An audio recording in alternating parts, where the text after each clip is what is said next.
32 নম্বর যে হাত দিয়ে হাতুড়ি পিঠে ভেঙেছে আর ওই ট্রাক্টর চালিয়েছে, তাদের ওই হাত দিনের মতো এমন করে দিতে হবে যেন প্রতি মুহূর্তে হাতের দিকে তাকিয়ে এটা যেন মনে করে যে এই হাত দিয়ে 32 নম্বর ভেঙেছে। এটা পারবে কি তোমরা? সেটা আমাকে বলো, সেটা আমি চাই। সকলের ছবি আছে, খুঁজে খুঁজে বের করো কে কোথায় আছে। বেঁচে থাকবে সারা জীবন আর ওই হাত দেখবে, এটাই আমি চাই, আর কিছু চাই না। কাটাল রানী বেশি মাস্তানি না, শাড়ি তুলে তো পলাইছিল ইন্ডিয়ায়, একবার না কয়েকবার, হেডম যায় না এখনো না। প্রফেসর ইউনূস নিহাত ভদ্রলোক, পার পাইয়া যাইতেছি। যদি আমার মতো ঘাউরা কেউ রাষ্ট্র ক্ষমতায় থাকলে হইনি না, তোকে আইকম্যানের মতো ঘেটি ধরিয়া ধরে নিয়ে আসলেনি বাংলাদেশে। তুই ভাবিস তুই কোনটি আসু জানি না? হ্যাঁ হ্যাঁ, তুই তো আসুই ডি প্রণব কাকা যেটি থাকিছিল 10 রাজাজি মার্গ কয়ে দিলাম। আবার যেটি তোকে এক পিসিরও তো খুঁজে বের করবো, কেমনে বের করেছি তুই এটা বেকুব। যা নতুন জায়গায় যা, আবার খুঁজে বের করবো। তুই সারা জীবন দৌড়ে বেড়াবো, তোর যা নাম আমি কালা কালা করে দেবো। আজকে স্যাম্পল দিলাম একটু, আরো অনেক কিছু জানি, পরে কমুনি। 32 নাম্বার যারা ভাঙিছিল তাদের একজনের যদি কিছু হয়, আমি টুঙ্গিপাড়া ড্রোন উড়াই দিয়া একেবারে সাফা করে দেবো। এখন পলা আবার এটি থেকে যেটি আসিস, নতুন জায়গার যা। আবার এদিক জয়শঙ্কর কইছে বাংলাদেশেরই ঠিক করা লাগবে যে বাংলাদেশ কেমন সম্পর্ক চায়। আমরা যেই সম্পর্ক চাই সেই সম্পর্ক দিবে ইন্ডিয়া, দিবে। আমরা তো ইন্ডিয়া রে দিবে। তোর সাথে সম্পর্ক না রাখলে কি হবে রে? কিছুই হবে না, যাবে আমাদের কিছুই হবে না। ফুটশালা গোমূত্র সেবী। এর সামনে গিয়ে হাত কসলে আসছে আমাদের স্বরাষ্ট্র উপদেষ্টা কয়েকদিন আগে, এই হইতেছে তার ফলাফল। যাই হোক, গত রাতে সারা ঢাকা শহরে কয়েকটা জায়গায় খুন, চিন্তায়, অস্ত্র হাতে মরা হয়েছে। কয়েকদিন আগে আওয়ামী লীগের ভার্চুয়াল মিটিংয়ে আওয়ামী লীগের সাবেক মেয়র বলছিল যে শহরে আমরা থাকবো না সে শহরে আমরা কাউকে ঘুমাতে দেবো না। শুনেন, আমাদের কথা স্পষ্ট, যে রাজধানীতে আমাদের মানুষ শান্তিপূর্ণভাবে দিনে ঘুরতে পারবে না, চলতে পারবে না, সেই রাজধানীর মানুষ রাতে ঘুমাতে পারবে না। আমরা সেইভাবে আমাদের তৈরি করে নিছি। আমাদের ডিসিশন, আমাদের মূল ব্যক্তি, আমাদের নেত্রী যেভাবে এখানে সাজেশন করবে, আমরা পরামর্শ কর্মে আমাদের যেখানে যার সাথে আলোচনা দরকার সেইটা করব। তারা এখন সেই কাজই করিচ্ছে। আওয়ামী দুর্বৃত্তরা মাঠে, এই সময় আর্মি পূর্ণ ম্যাজিস্ট্রেসি ক্ষমতা নিয়ে 8 টু সিভিল পাওয়ার অ্যাক্টে মাঠে মোতায়েন আছে। ইনফ্যাক্ট একটা জরুরি অবস্থায় যেই রকম ফোর্স ডিপ্লয় করা দরকার তাই করা হইতেছে। তাও কেন এরকম ভয়াবহ ঘটনা ঘটতেছে? আবার এদিকে নির্বাচিত সরকারের জন্য ইন্ডিয়ান সেনাপ্রধান আর বাংলাদেশের সেনাপ্রধান দুইজনে অপেক্ষা করতেছে। দেখি যাও মিল কত দুইজনের, দুই ভাইয়ের। তো স্লোগান দে দুইজন মিলিয়া, জয় বাংলা জয় হিন্দ, অন্তর্বর্তী ছাইয়া নির্বাচিত পিণ্ড। অনেকে কইতেছে ব্রিগেডিয়ার সাখাওয়াতকে স্বরাষ্ট্র উপদেষ্টা করা লাগবে। আজ আমি এটা না বুঝে দেখি। ব্রিগেডিয়ার সাখাওয়াত নাকি আর্মি থেকে চাকরিচ্যুত হয়েছিল গম চুরির কেসে। গম, তবে তার সবচেয়ে বড় কন্ট্রিবিউশন হইতেছে 111-এর ইলেকশন কমিশনার হিসেবে নির্বাচনী আসনের পুনর্বিন্যাস করা। সে এমনভাবে সীমানা নির্ধারণ করেছিল যেন আওয়ামী লীগ অ্যাবসলিউট মেজরিটি পায়। ধরেন এটা বুঝায় কই, ধরেন কোনো আসনে 45% ভোট আওয়ামী লীগ পায় আর 55% ভোট বিএনপি পায়। তো এই আসনে নিশ্চয়ই এমন কিছু আসন আছে যেখানে বিএনপি ম্যাক্সিমাম ভোট পায়, মেজরিটি ভোট পায়। আবার এই আসনে কিন্তু কিছু সিট থাকবে যেখানে আওয়ামী লীগ মেজরিটি ভোট পায়। তাই হয়, এরকমই হয়। তো এই সাক্ষাৎ করেছিল কি যে এই আসনের বিএনপি মেজরিটি কেন্দ্রগুলোকে আর এক আসনের সাথে জুড়ে দিছে, যে আসনে হয় অনেক ব্যবধানে বিএনপি জিতিছে অথবা আওয়ামী লীগ জিতে অনেক ব্যবধানে, যেন এই কেন্দ্রগুলোর বিএনপি ভোটের উপর কেমন কোনো ইম্প্যাক্ট না থাকে। তার উপদেষ্টা পরিষদে ঢুকেছে আর্মি, এখন সে নৌ মন্ত্রণালয়ের দায়িত্ব। আর এই সময় 250 লাইটার ভেসেল সমুদ্রে পণ্য নিয়ে ঘুরতেছে যেন বাজারে সংকট তৈরি হয়। সে কিছুই করে নাই, এক কান দিয়ে ঢুকে আর এক কান দিয়ে বের করে দিছে। এই হইতেছে তার ক্ষমতা। এরা স্বরাষ্ট্র উপদেষ্টা বানাইতে চান। মিনিস্টার অফ হোম অ্যাফেয়ার্স কি মিলিটারি ইস্যু নাকি? পাবলিক অর্ডার কি মিলিটারি ইস্যু? এখানে দরকার সিভিল ব্যাকগ্রাউন্ডের লোক বা পুলিশ ব্যাকগ্রাউন্ডের লোক। জাহাঙ্গীর আর্মির কোটায় বিএনপির পছন্দের উপদেষ্টা। কে কারে কিভাবে কখন উপদেষ্টা বানাইছে তার হিসাব করলে আমার কাছে আছে। হোম মিনিস্ট্রি সিভিলিয়ান সামলাবে, আর্মি কোটায় সব কয়টা উপদেষ্টারা কেদাইতে হবে, জাহাঙ্গীর সাখাওয়াত দুটাই। আবার দেখলাম বিএনপির কেউ কেউ কইতেছে খোদা বক্সের কথা, উনি নাকি অপদার্থ আইজিপি ছিলেন। আজেন এটা না বুঝে দেখি। খোদাবক সাহেব আইজিপি ছিলেন 3 মাসেরও কম সময়। 111 হইল 1 নভেম্বর, তাই না? উনি 2006 সালের 2রা নভেম্বর থেকে 2007 সালের 29শে জানুয়ারি পর্যন্ত আইজিপি ছিলেন। আপনারা জানেন 111-এর প্রথম মাসগুলোতে পুলিশ দারুণ দারুণ কাজ করেছিল, তাই না? ওই সময় খোদাবক্স পুলিশের আইজিপি, তার ভালো কাজ কন্টিনিউ করতে দেওয়া হয় নাই। পুলিশে যা ভালো কাজ করতেছে এখন, তার কৃতিত্ব এই খোদাবক্সেরই। ওরা এখন সরানো লাগবি, কারণ অনেকের পাকা ধানে মই দিয়ে দিচ্ছে। এই জেনারেল জাহাঙ্গীর হইতেছে এটা পথের বাধা, যে কাজগুলোর গতি থামায় দেয়। আচ্ছা, স্বরাষ্ট্রের কথা বাদই দেন, ওই জাহাঙ্গীর তো আর একটা মন্ত্রণালয় সামলায়, কৃষি মন্ত্রণালয়। ওইখানে ভয়াবহ অবস্থা, এক সচিব রাখিছে হাসিনার লেসপেন্সার।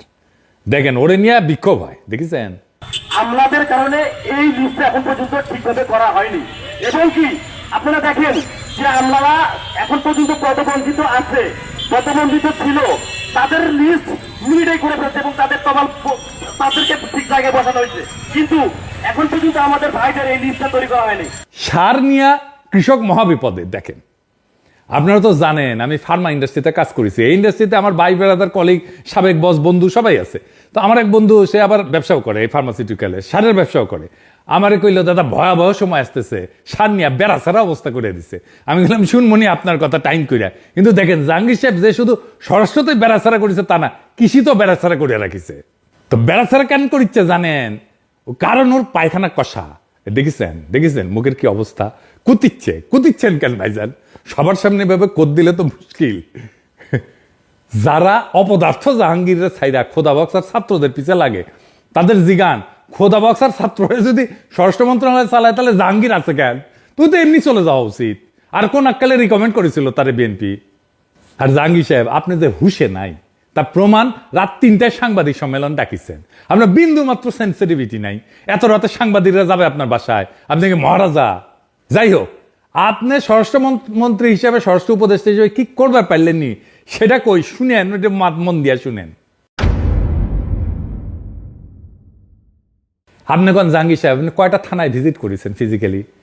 উপদেষ্টা হওয়ার পরে কয়বার আপনার বাহিনীর লোকদের সাথে মাঠে গিয়ে দেখা করেছেন, তাদের সাথে ক্যান্টিনে খাইছেন, তাদের পরিবারের খোঁজ খবর নিছেন, তারা যেন উদ্বুদ্ধ হয় এমন কাজ করছেন? কথা বলছেন? বলেন নাই। যে বিশাল বাহিনীর নেতা, সেই বাহিনীর লোকরা যেন বুঝে আপনি তাদের পিতার স্নেহে নেতৃত্ব দিচ্ছেন, তাইলে ওরা আপনার জন্য হাসতে হাসতে জীবনটাও দিয়ে দিতে পারবে। আপনার কোনো পরিকল্পনা লাগবে না, কোনো প্রণোদনা দেওয়া লাগবে না। তারা নিজেরাই নিজের কাজটা সবচেয়ে ভালো করে করার চেষ্টা করবে, কারণ সে জানবে আপনি আন্তরিকভাবে আপনার বাহিনীকে নিয়ে গর্ব করতে চান। আপনার তো আপনার বাহিনীর লোকের সামনে যে বলতে হবে যে ভাই, তোমারা নিয়ে আমি গর্ব করি। দেখেন ও কেমন কাজ করে। তাইলে গভীর রাতে প্রেস কনফারেন্স ডেকে আলগা সিরিয়াসনেস না দেখায়, রাতেই যদি টহল দল নিয়ে ঢাকার এলাকায় যাইতেন, কালকেই সে পরিস্থিতি পাল্টে যেত। আমি নিজে যদি ষষ্ঠ উপদেষ্টা হইলামিনি, তাইলে গাড়ি ভর্তি করিয়া ওই দিনই খাবার পানীয় নিয়ে প্রত্যেকটা টহল দলের সাথে দেখা করতাম, তাদের উৎসাহ দিতাম, সারা ঢাকার রাস্তায় চষে বেড়াতাম, নাগরিকদের সাহস দিতাম। সকালে ফজরের নামাজের সময় একটা মসজিদের সামনে দাঁড়ায় থাকতাম, মুসল্লিরা আসতো, তাদের সালাম দিয়া কুশলাদি জিজ্ঞেস করতাম। যতদিন আইন শৃঙ্খলা ঠিক না হয় ততদিন এই কাজ করতাম। প্রত্যেকটা নাগরিক নিরাপদ বোধ না করলে আমি ঘুমাইতে যাইতাম না। মাঠ থেকে নেতৃত্ব দিতে হয়, কমান্ড করে নেতৃত্ব হয় না। ওটা লিডারশিপ না, ওটা অন্য কিছু। ওটাই শিখেন নাই। কি কমান্ড করেছেন আর্মির বুঝা পাই না। তবে যা যা খবর আসতেছে তার অনেকটাই কিন্তু অতিরঞ্জিত। এইগুলো আওয়ামী লীগ ছড়াইতেছে বিশেষ উদ্দেশ্য নিয়ে, এটা বুঝাইতে যে দেশের অবস্থা ভয়াবহ। এই দেখেছেন গত 36 ঘন্টায় 74 ধর্ষণ, এদের লিড করেছিল জনকণ্ঠ। খবরটা ভুয়া, কিন্তু প্রশ্ন হইতেছে যে পত্রিকা আওয়ামী আমলে আওয়ামী মুখপাত্র হিসেবে দিন কাটাইলো, এখন মিথ্যা নিউজ ছাপায় পার পাওয়া যায় কিভাবে? প্রেস কাউন্সিলে কেন মামলা করেন নাই? শফিক জাত ভাই জন্য কনসেশন দিচ্ছেন নাকি? আমরা তো প্রথম আলো অফিসের সামনে জিয়াপত দিতে গেলে পুলিশ দিয়ে পিটাইছিলেন। এখন মিছা নিউজ ছাপানোর জন্য শুধু বিবৃতি। স্বরাষ্ট্র উপদেষ্টা বাসা থেকে ফেরার পথে নাকি সাংবাদিক চিন্তায় শিকার হয়েছে, এটাও পুরো মিথ্যা কথা। ধানমন্ডির শঙ্কর মসজিদে মাইকে ঘোষণা দেওয়া হইতেছে ডাকাত পড়ার, শুনেন।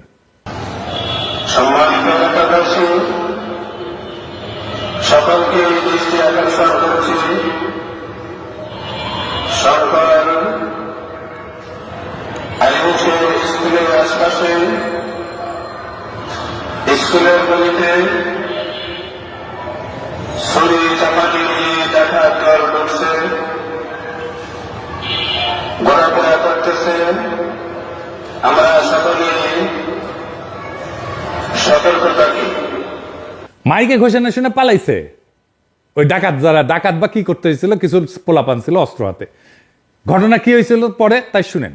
শঙ্করে গেছি, শঙ্কর থেকে আসার সময় দেখলাম আপনার অনেক লোকজন আসতেছে, তো এখানে দাঁড়াইলাম। দাঁড়ানোর পরে দেখলাম যে 50-60টা ছেলে দাঁড়ায় রয়েছে, বড় ছোট মিলানো। তো বললাম যে এলাকার ভিতরে এটা কি? তো ওকে জিজ্ঞেস করলাম যে এরা কারা? ভাই আমি চিনি না। ওই বলছে যে আমি চিনি না। আরেকটা ওই যে এখানে আপনার বিক্রি করে, কি জানি আনারস বিক্রি করে, ওকে জিজ্ঞেস করলাম যে এরা কারা, চিনো নাকি এরা? কবে আমরা চিনি না, এরা এখানে দাঁড়ায় রয়েছে, এদের কাছে ছুরি চাপাটি আছে।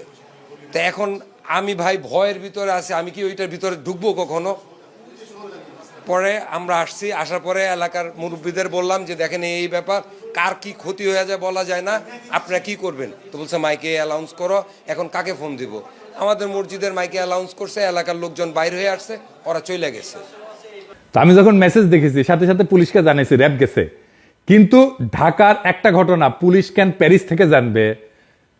জাতীয় জরুরি সেবা হচ্ছে 999, এই নাম্বারে কল করবেন।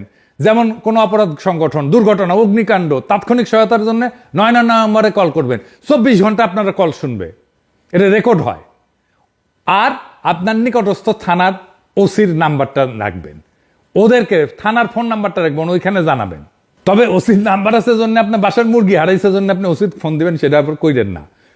আমাদের অনেক সময় পরিমিতি বোধ থাকে না। আমার ফোন নাম্বার তো এজমালি সম্পত্তি হয়েছে, সারাক্ষণ ফোন ব্যস্ত থাকে। আমার কাছে তো প্রফেসর ইউনূসের নাম্বারও আছে। আমি যদি রেগুলার ওনারে মেসেজ পাঠাই, উনি কাজ করতে পারবেন। মেসেজ পাঠাবো যেটা খুব জরুরি দরকার, ওনার দেখা দরকার কালে ভদ্রে, তাইলে উনি আমার মেসেজে গুরুত্ব দিবেন। যাই হোক, আইন শৃঙ্খলার অবস্থা পরিকল্পিতভাবে খারাপ করার সব ব্যবস্থা আওয়ামী লীগ করতেছে।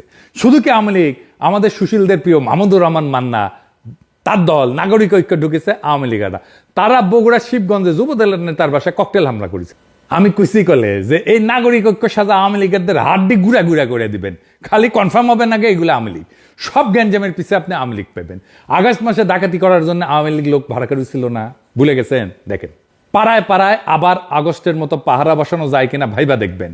আগস্টের সেই পরিস্থিতি আবার হাজির হয়েছে। আমরা একটা কিন্তু যুদ্ধাবস্থায় আছি, লড়াই এখনো থামে নাই। পাড়ায় মহল্লায় আবার নতুন করে পাহারা শুরু হোক। ছিনতাইকারীর ডাকাতার মস্তানদের হাড্ডি গুড়া গুড়া করে দেবেন, জিন্দেগিতে যেন নিজের পায়ে ভর দিয়া খাড়া হইতে না পারে। বিপ্লবকে এত সহজে ধ্বংস করতে দেব না। যারা মনে করতেছেন প্রফেসর ইউনূসের সরকারে উৎসাহ দেবেন, ওই স্বপ্নরে দুঃস্বপ্ন বানায় দেব। সব সাইরা 24 ঘন্টার মধ্যে ঢাকায় যায় ল্যান্ড করব, ছাত্র জনতার সাথে নিয়ে। বাকি 24 ঘন্টায় বিপ্লবের সকল শত্রুরে জয় বাংলা কইরা দিব ইনশাল্লাহ। ইনকিলাব জিন্দাবাদ।